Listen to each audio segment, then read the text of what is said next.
Au sommaire de ce journal, nous commencerons à l'Assemblée nationale. Jean-Marc Kabound a démissionné officiellement ce jeudi. Sa démission du poste de premier vice-président de la Chambre basse du Parlement.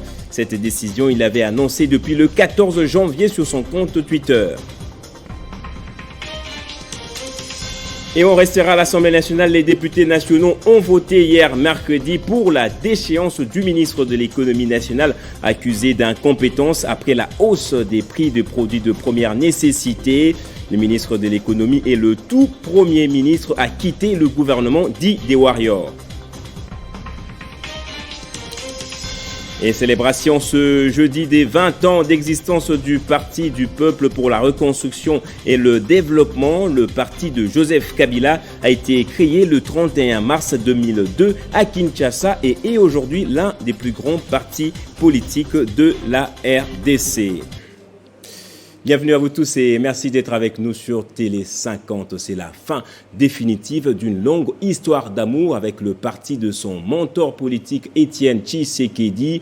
Jean-Marc Kabound vient d'officialiser sa décision prise en début de cette année. L'ancien président intérimaire de l'UDPS a déposé officiellement sa démission du poste de premier vice-président de l'Assemblée nationale, a-t-il annoncé sur son compte Twitter. Il dit se consacrer actuellement à son mandat de député national.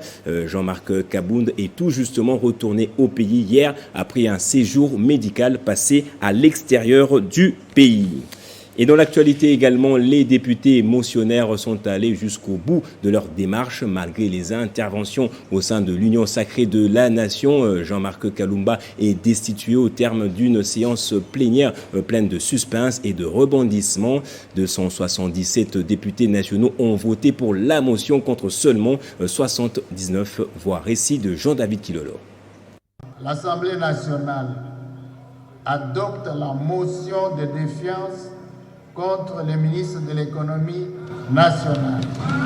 C'est le premier ministre à être destitué depuis 2006 par les députés nationaux. Jean-Marie Kalumba est reproché d'avoir distribué de l'argent aux mineurs en tant qu'agent public de l'État, ce qui est contraire à l'article 17 du Code de l'agent public de l'État. Cette disposition stipule que l'agent public de l'État doit s'interdire de solliciter, de réclamer, d'accepter ou de recevoir ou même d'offrir un don, un cadeau ou tout autre avantage en nature, en espèces pour s'acquitter ou s'abstenir de s'acquitter de ses fonctions, mandats ou obligations professionnelles. Or, une vidéo a fait le tour du monde via les réseaux sociaux, montrant un fonctionnaire de l'État, en l'occurrence le ministre de l'économie, en train de distribuer des billets des banques aux enfants mineurs. Par ailleurs, le ministre n'arrive toujours pas à contrôler la structure des prix sur le marché, plus particulièrement ceux de produits de première nécessité. Et cela en dépit des annonces tapageuses dans les médias au sujet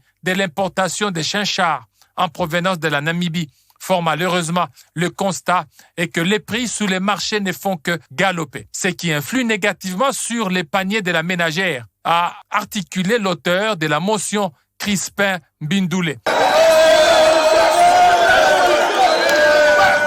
Afin d'obtenir la sanction contre le ministre de l'économie nationale pour n'avoir pas réalisé la mission première lui confiée par le gouvernement issu de l'Union sacrée, qui est le peuple d'abord. Jean-Marie Kalumba est parti. Qu'est-ce qui changera après? On va prendre justement les réactions des députés nationaux. Plusieurs ont salué cette initiative, une première qui aboutit au sein de l'Union sacrée de la Nation. Regardez. Ce qu'on reproche au ministre, il n'y a pas seulement les députés, c'est presque toute la population qui reproche au ministre la non-maîtrise de son secteur. Vous voyez aujourd'hui, même sur le marché, même ta femme à la maison peut te confirmer qu'il y a un ça ne va pas. Et il fallait que quelqu'un réponde quand même devant les élus du peuple pour dire mais qu'est-ce qui justifie la hausse du prix sur le marché, qu'est-ce qui justifie la non-maîtrise de nos paramètres économiques. On a constaté que dans l'explication du ministre, on sent vraiment qu'il n'a pas une maîtrise de son secteur. C'est pourquoi les élus ont décidé de soumettre son cas au vote et de se prononcer. Vous avez vu que la majorité s'est dégagée, a voté pour le départ du ministre. Ça donne maintenant la possibilité au président de la République de nous trouver des oiseaux rares. le vrai warrior qu'il avait annoncé, en tout cas les ministres qui ne produiront pas de résultats, certainement la majorité ne va pas les protéger. Je suis très fier de voir que la démocratie va très bien dans notre chambre. Et le contrôle parlementaire, ce n'est pas l'acharnement. Mais ce que nous avons fait, c'est parce qu'il y avait un problème que nous avons soumis à l'Assemblée. L'Assemblée a voté pour la motion de défiance contre le ministre de l'économie. Cela prouve qu'au sein de l'Union sacrée, il y a la démocratie.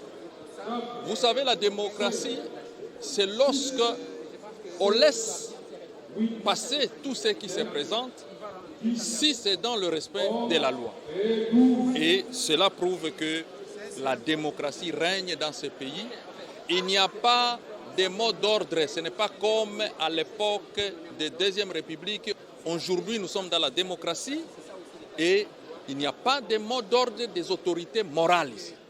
Les députés ont voté librement et voilà les résultats. Le ministre est parti et demain, il doit déposer sa démission auprès du Premier ministre. Et que pense la société civile de la destitution du ministre de l'économie nationale? La déchéance était-elle attendue par la population congolaise? On en parle avec Dieudonné Mouchaga Loucha, membre de la société civile et l'invité de ce journal. Bonjour et bienvenue à vous. Merci beaucoup, monsieur les journalistes. Alors, vous êtes coordonnateur du panel d'experts de la société civile congolaise. Vous avez suivi le récit ainsi que la réaction des députés nationaux après la destitution du ministre de l'économie nationale. Quelle lecture avez-vous fait de cette destitution? Ça faisait partie des priorités également? Oui, disons, la lecture est axée sur 3 éléments principaux. Le premier, c'est que ça rentre dans le fonctionnement normal de la séparation du pouvoir et des institutions de la République. Comme les députés ont fait leur travail, c'est tout à fait normal, donc c'est de leur droit de ce côté-là. Il faut les féliciter, il faut encourager cette action. Il faut également saluer le fait que ce soit pour la première fois que cette Assemblée finalement arrive à faire le travail de contrôle auprès de l'exécutif. Donc, si le plan du principe, c'est à saluer, c'est à encourager, c'est à soutenir. Mais dans le fond, qu'est-ce que la population gagne dans tout ça? Je pense que la population ne gagne rien. La population ne gagne rien, c'est plutôt un acte de charme, c'est plutôt un acte de la présentation de trophées vis-à-vis des acteurs de l'Union sacrée par rapport à l'échec de la politique nationale, par rapport à l'échec de la gouvernance nationale, des gouvernements que nous avons des warriors, mais aussi c'est du bluff, c'est-à-dire que le ministre de l'économie ne fait qu'exécuter la vision, ne fait qu'exécuter la politique générale du gouvernement. Et donc, il n'y a pas que lui seul qui peut tomber par rapport à ça. Et d'ailleurs, je pense qu'on a trouvé un maillot. On devait faire tomber qui d'autre, par exemple? Tous les gouvernements dans l'ensemble, puisqu'il y a interconnexion dans ce qu'on reproche au ministre de l'économie. Quand on parle des chinchards de 6 millions de dollars qui ont été déployés ou qu'on n'a pas pu recouvrir par rapport au Thomson qu'on devait prendre dans les pays voisins, il y a le ministre des Pêches qui doit être interpellé, donc il y a une interconnexion, il y a le Premier ministre lui-même qui doit suivre, qui est le coordonnateur de l'action gouvernementale. Et donc on prend un fait isolé, on laisse l'ensemble de toute l'équipe gouvernementale, ça c'est un élément.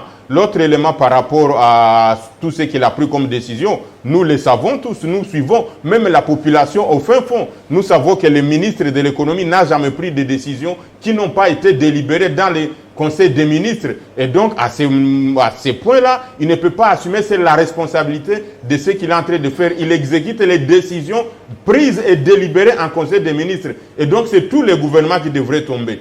Parce que cela prouve à suffisance qu'il n'y a aucune vision, il n'y a aucune politique gouvernementale sur cet aspect économique. Ça, c'est un élément. Mais est-ce que vous voulez dire autrement que les griefs lui reprochés ne sont pas fondés? Les griefs lui reprochés, même s'ils ce seraient fondés, il ne peut pas en assumer l'entièreté de toute la responsabilité parce que ce sont des griefs qui affectent toute l'équipe gouvernementale. Et ce qu'il faut retenir, messieurs les journalistes, c'est que nous savons où est-ce que qui font monter les prix. Nous savons d'où viennent les prix qui sont montés de Thomson avec les Indo-Pakistanais, avec les Libanais. Pourquoi les gouvernements en union, en unité, dans la coordination de l'action gouvernementale, dans le souci principal de pouvoir diminuer les prix, ne peuvent pas s'attaquer à ce mal? Le mal est connu et le gouvernement devrait dans l'ensemble, le ministère de la Justice, le ministère de l'économie, le ministère du Plan, le ministère de l'Intérieur, le ministère qui est en charge de la sécurité et le Premier ministre lui-même, il devrait s'impliquer dans cela. Et donc, on prend le ministre Jean-Marie Kalumba comme trophée qu'on expose à la population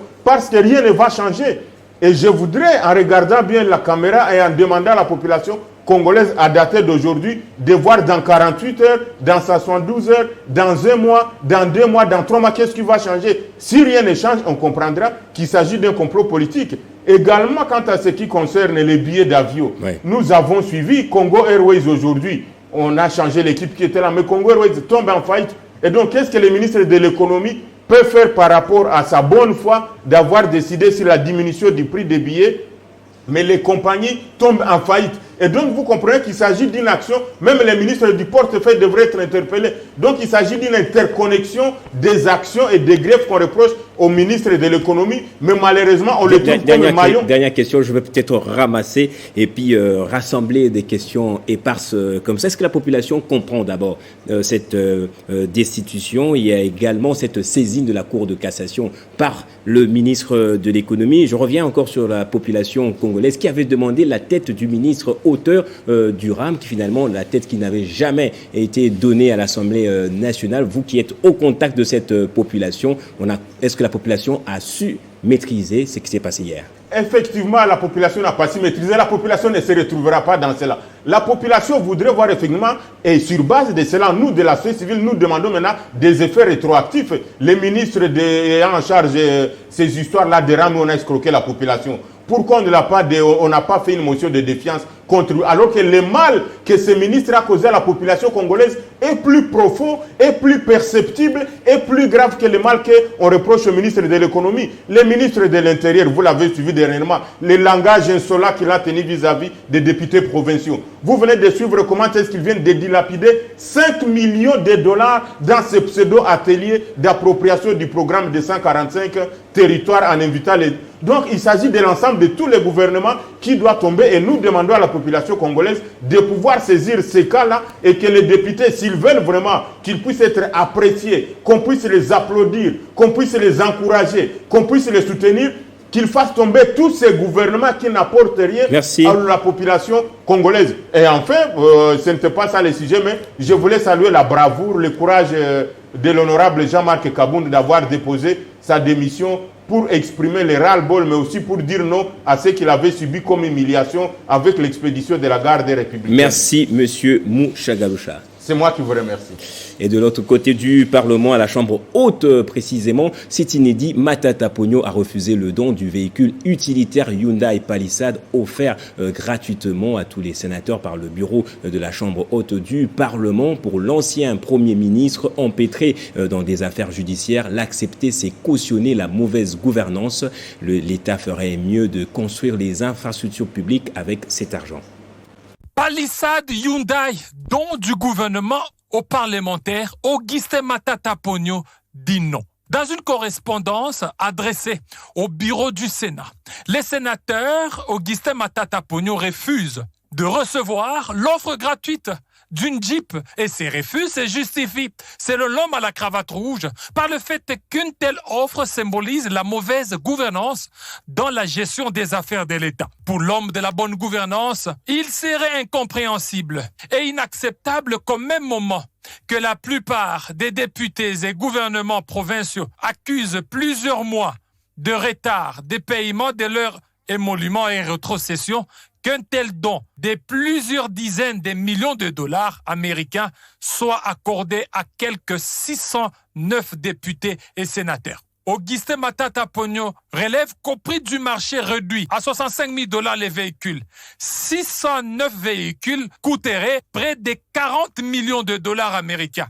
Ces fonds sont à mesure, s'ils sont utilisés rationnellement et pour un seul projet, de financer plusieurs projets socio-économiques, tels que la construction de 3 à 4 universités dans les provinces, la construction de plus de 400 écoles primaires, la construction de 4 grands hôpitaux régionaux, l'acquisition de 2 avions Airbus 310 de moins de 10 ans, alors que Congo Airways n'en dispose qu'un seul avion, l'acquisition de 400 grands bus Transco pour le transport en commun. Pour Augustin Matata Ponyo, ces projets finançables démontrent à suffisance que l'implication personnelle du président du Sénat pour l'octroi de ces véhicules de luxe aux sénateurs symbolise la mauvaise gouvernance au sommet du Sénat. ce qui est contraire aux aspirations et à la volonté des millions de Congolais et d'électeurs qui représenteraient le poids politique du président du Sénat, comme il en a l'habitude de les réclamer tout haut à l'hémicycle. Et il est à bien des égards le plus grand parti politique de la RDC, 31 mars 2002, 31 mars 2022, 20 ans déjà depuis que le parti de Joseph Kabila a été créé. Une grande célébration est prévue ce jour au siège du parti et dans toutes les fédérations provinciales. C'est Joseph Kabila qui en est l'initiateur ainsi que l'instigateur. L'idée de créer un parti politique national pour la renaissance du Congo lui est venue pendant que le premier round du dialogue intercongolais se déroulait à Sun City. Le parti est créé à Kinshasa le 31 mars 2002 avec 200 membres cofondateurs ayant signé l'acte de création du parti. Successivement, le PPRD est dirigé par Tchikes Diemou, premier secrétaire général, assisté des 2 secrétaires généraux adjoints Paul Bandoma et Sombo, puis vient l'équipe de Vital Kamere assistée de Marie-Ange Lukiana, puis de Philémon Mukendi, plus tard Maker Mwambu Famba. 2 professeurs sont venus par la suite, Évariste Bochab, puis Henri Mouvasakani, avant l'actuel secrétaire général Emmanuel Ramazani Chadari. Le PPRD a connu plusieurs temps forts durant son règne de 18 ans. Le parti se trouve pour la première fois dans l'opposition depuis sa séparation inopinée l'année dernière d'avec l'actuelle coalition au pouvoir. Politiquement parlant, le parti se réclame du centre-gauche et prône la social-démocratie. C'est un grand jour ce jour pour ce parti qui a fait naître et a vu grandir beaucoup en politique pour ses hauts cadres, 20 ans et signe de maturité et d'accomplissement. Le PPRD a porté à 2 reprises la candidature de Joseph Kabila à la présidentielle et a perdu plus tard les élections de 2018 avec son candidat désigné, l'actuel secrétaire général Emmanuel Chadari. Depuis son existence, le PPRD s'est allié à plusieurs partis et formations politiques dans la gestion du pouvoir, de la MP à la MP au FCC, avant de connaître des désertions à la suite de la dislocation de sa dernière coalition avec le pouvoir en place. Actuellement, il est le parti le mieux implanté de la République avec des candidats alignés sur toutes les listes. Cette célébration est une occasion d'auréoler le parti qui a su se montrer parti national et républicain. Et en image, 20 ans de servitude pénale principale à la peine de mort. C'est la sanction contre 4 combattants et un de leurs collaborateurs. Le tribunal militaire de garnison de Béni a rendu ce verdict hier mercredi. Tous des nationalités congolaises. Ces condamnés ont été reconnus coupables des infractions de participation au mouvement insurrectionnel des ADF et crimes contre l'humanité. La police nationale est activement associée dans la lutte contre les violences basées sur le genre. Nous avons assisté à la cérémonie de réception des bureaux de relais de proximité contre ce fléau rendu possible grâce à un financement de l'ONG R2 Congo et la coopération JICA. C'est l'ONG Réseau 2 Congo, Genre et Développement qui a procédé ce mercredi 30 mars à la remise officielle entre les mains de la commissaire générale en charge du genre, famille et enfants du gouvernement provincial de la ville-province de Kinshasa, des infrastructures aménagées dans le cadre du projet d'implantation de points relais de proximité pour lutter contre les violences basées sur les genres.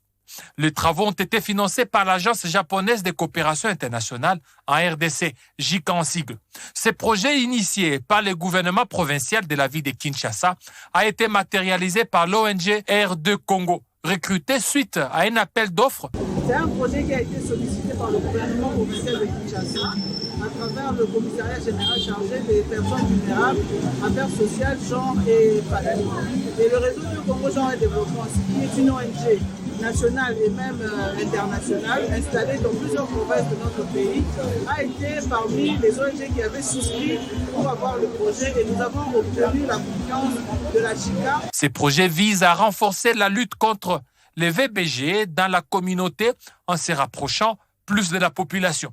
Ici est de noter que 4 communes bénéficient de ces points relais de proximité: Kalamou, Kimbantseke, Limete et Mongafula. Dans son allocution, Maître Belinda Luntadila Nzuzi, présidente du RD Congo, a exprimé sa satisfaction pour la matérialisation de ces projets, dont son organisation, le RD Congo, a mis en œuvre dans un temps record, et cela sous son leadership. Cependant, elle a évoqué certains défis qui se posent face à la continuité de ce projet. Il s'agit de la sécurisation des sites aménagés, l'entretien et le moyen de fonctionnement.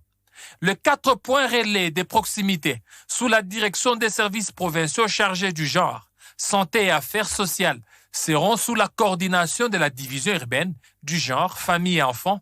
Ils mèneront des actions préventives auprès de la population afin qu'elle comprenne l'importance de la lutte contre les VBG. Elles vont organiser la prise en charge globale des victimes, donneront une orientation sur la conduite à tenir face aux VBG et la vulgarisation de lois réprimant cette forme de violence. La commissaire provinciale du genre, famille et enfants, qui a réceptionné la clé de ces infrastructures du main du représentant de la JICA, a exhorté les bénéficiaires à en faire bon usage. On termine à l'international en Tunisie. Le président Kaïs Saïed a dissous le Parlement hier, 8 mois après l'avoir suspendu pour s'arroger les pleins pouvoirs. Une décision prise quelques heures après que les députés nationaux ont bravé la suspension du Parlement en organisant une séance virtuelle pour annuler par vote les mesures exceptionnelles décidées depuis par le président. Commentaire de Nathalie Yoko. Kaïs Saïed a fait cette annonce lors d'une réunion du Conseil de sécurité nationale qu'il a présidée quelques heures après que des députés ont bravé la suspension du Parlement en organisant une séance virtuelle au cours de laquelle ils ont voté pour annuler les mesures exceptionnelles décidées depuis par les présidents. J'annonce aujourd'hui, en ces moments historiques, la dissolution de l'Assemblée des représentants du peuple pour préserver l'État et ses institutions et pour préserver le peuple tunisien, a déclaré le président tunisien dans une vidéo. Après des mois de blocage politique, Kaïs Saïed, élu fin 2019, s'est arrogé les pleins pouvoirs le 25 juillet en limogeant le Premier ministre et en suspendant les parlements dominés par les partis d'inspiration islamiste Ennahda, sa bête noire. Le 22 septembre, le chef de l'État avait officialisé ses pleins pouvoirs par des mesures exceptionnelles qui prolongent la suspension du Parlement. Elles lui permettent aussi de légiférer par décret, de présider les conseils des ministres et d'amender les lois. 125 députés tunisiens ont donc bravé ce mercredi cette suspension du Parlement et la réponse de Kaïs Saïed n'a pas tardé. 116 députés ont voté en faveur d'un projet de loi visant à annuler les mesures exceptionnelles qui débloquent selon eux les processus démocratiques et instaurent le pouvoir d'un seul homme dans les pays berceaux du printemps arabe. Les députés dont des élus d'Ennahda et des indépendants ont appelé en outre à l'organisation d'élections législatives et présidentielles anticipées pour sortir de la crise politique et socio-économique. Des annonces que Kaïs Saïed a pris comme un affront, lui qui parle des tentatives de coup d'État ou encore putsch contre la Constitution. L'homme fort de Carthage a annoncé que des poursuites judiciaires seraient engagées contre ceux qui ont participé à cette réunion menaçant, selon lui, la sécurité de l'État tunisien. Place au rappel des titres à présent. À l'Assemblée nationale, Jean-Marc Kabounda a déposé officiellement ce jeudi sa démission de son poste de premier vice-président de la Chambre basse du Parlement. Cette décision, il avait annoncé depuis le 14 janvier sur son compte Twitter. Et nous avons parlé du vote par les députés nationaux de la déchéance du ministre de l'économie nationale accusé d'incompétence après la hausse des prix de produits de première nécessité. Le ministre de l'économie est le premier à quitter le gouvernement dit des Warriors. Et célébration ce jeudi des 20 ans d'existence du Parti du Peuple pour la reconstruction et le développement. Le parti de Joseph Kabila a été créé le 31 mars 2002 à Kinshasa et est aujourd'hui l'un des plus grands partis politiques de la RDC. Restez avec nous, c'est la revue de presse à présent.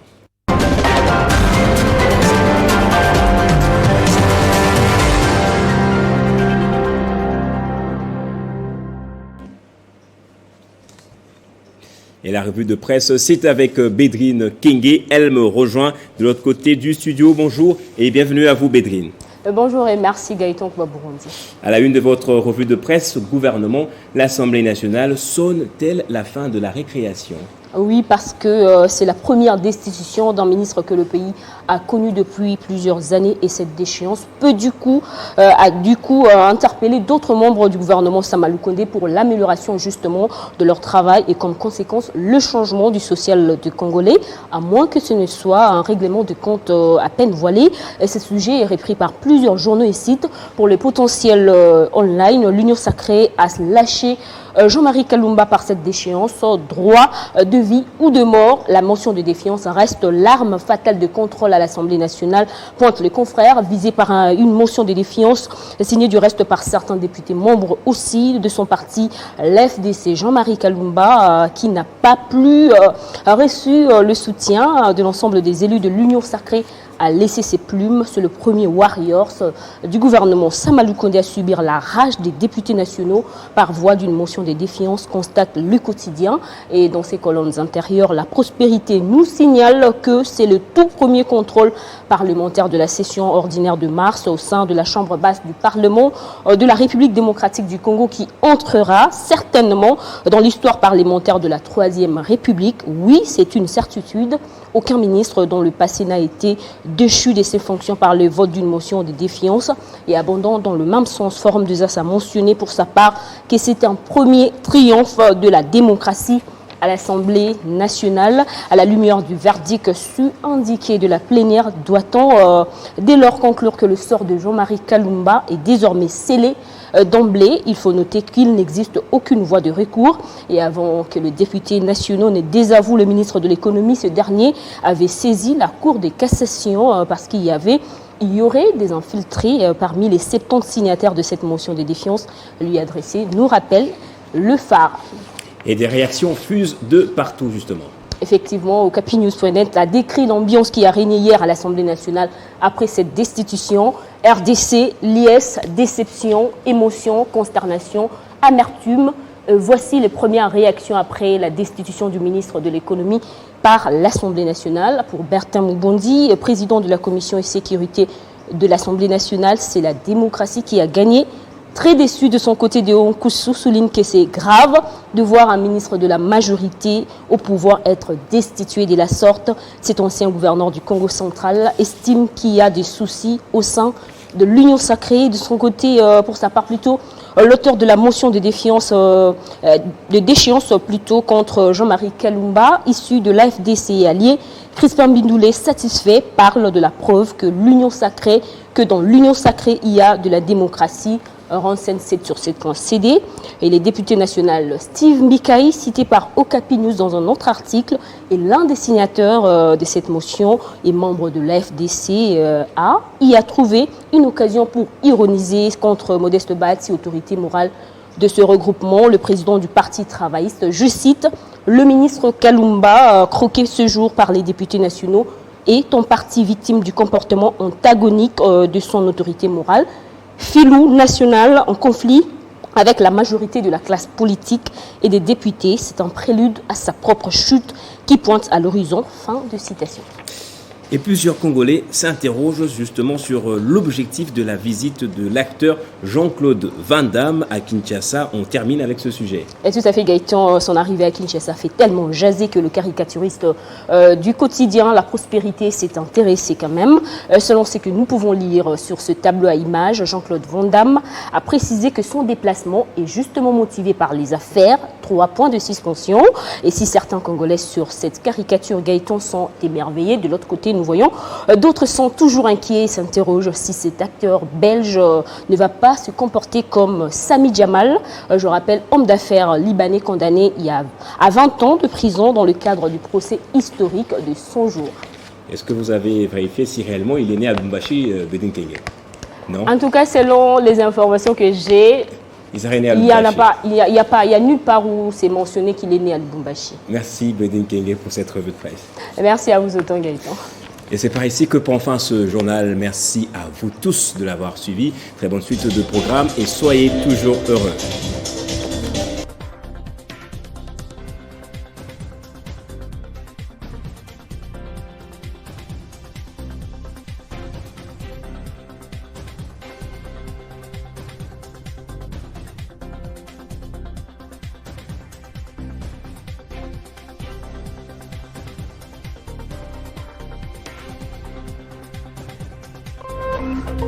Téléchargez les infos Télé 50 sur www.télé50.cd.